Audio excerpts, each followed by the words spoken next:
Welcome to my audio recording of Toxic Blood, One Path to Recovery from Childhood Trauma and Familial Abuse. Introduction.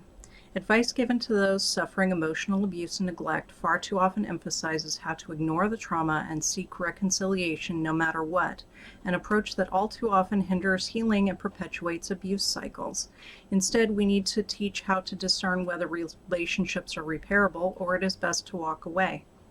It is important to illustrate that even if accountability leads to removing family from your life, it is still worth pursuing for the personal healing and well-being that it brings.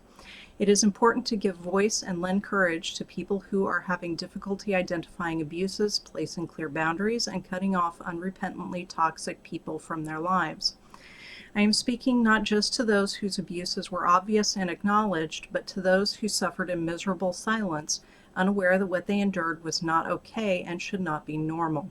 In an ideal world, most of these things would never happen to anyone, but instead I think it is far more common than we as a society want to admit to ourselves.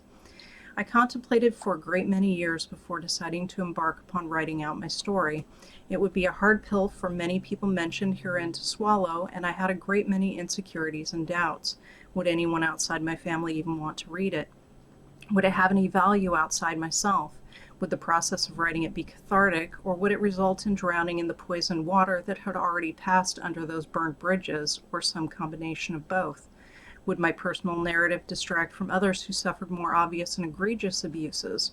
Or would it help to expand discussions about the impact of long-term emotional abuse, especially for people who wonder if their abuses are bad enough to be valid? In the end, I decided that if I did not write this, I would probably spend the rest of my life wondering if I should, so I have put it out there for better or worse.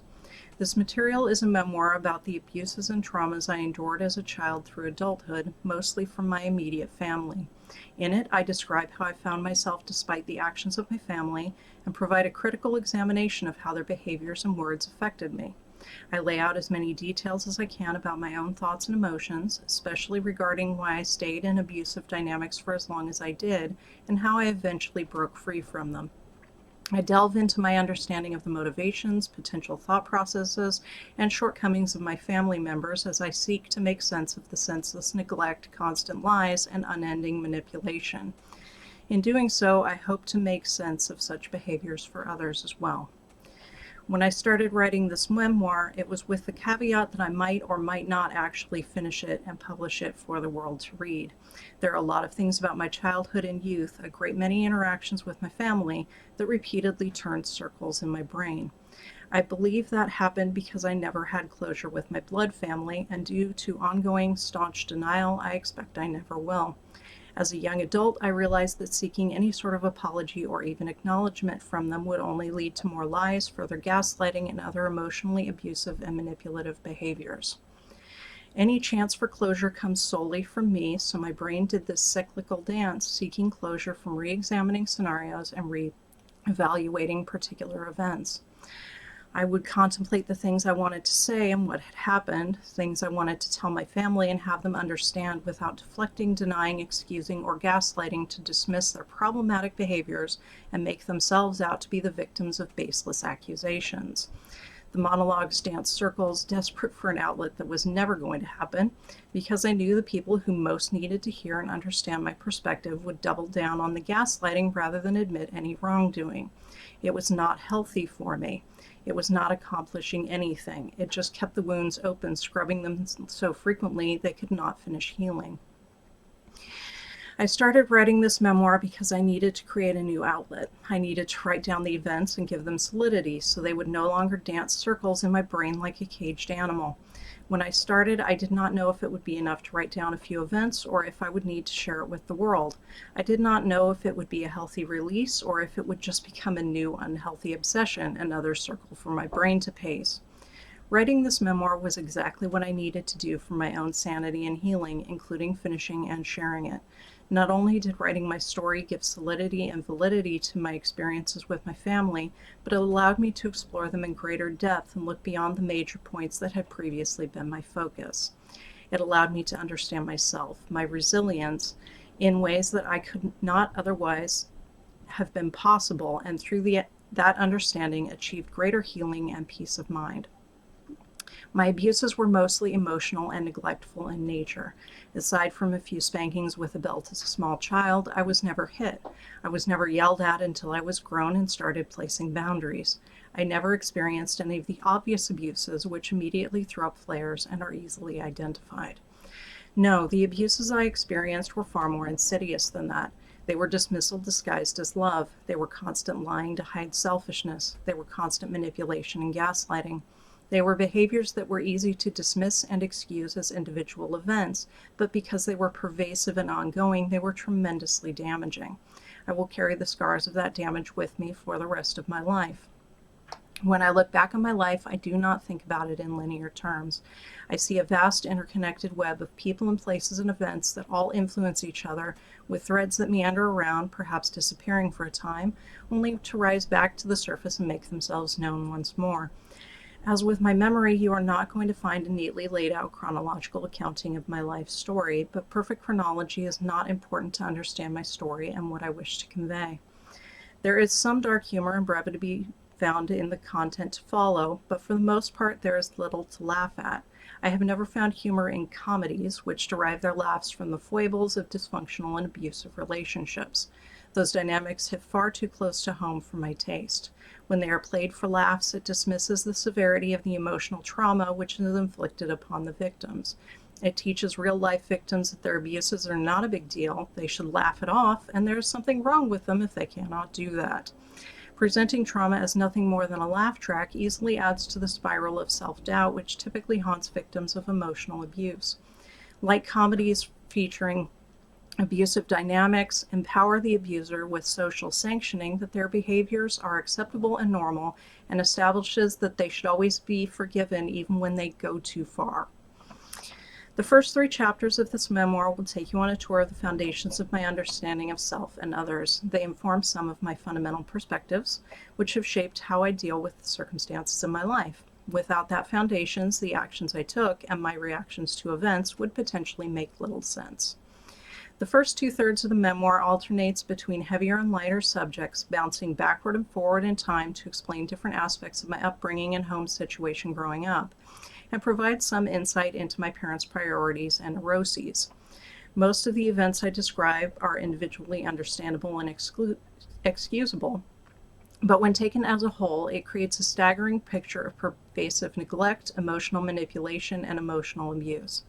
Most of the time, my parents were extremely skilled at maintaining the appearance of a mildly dysfunctional American family, but when you scratch the surface, just about everything underneath is rotten. It is in those chapters you will find most of the abuses which informed the rest of my life and underpinned the nature of my relationships with my parents and both of my brothers.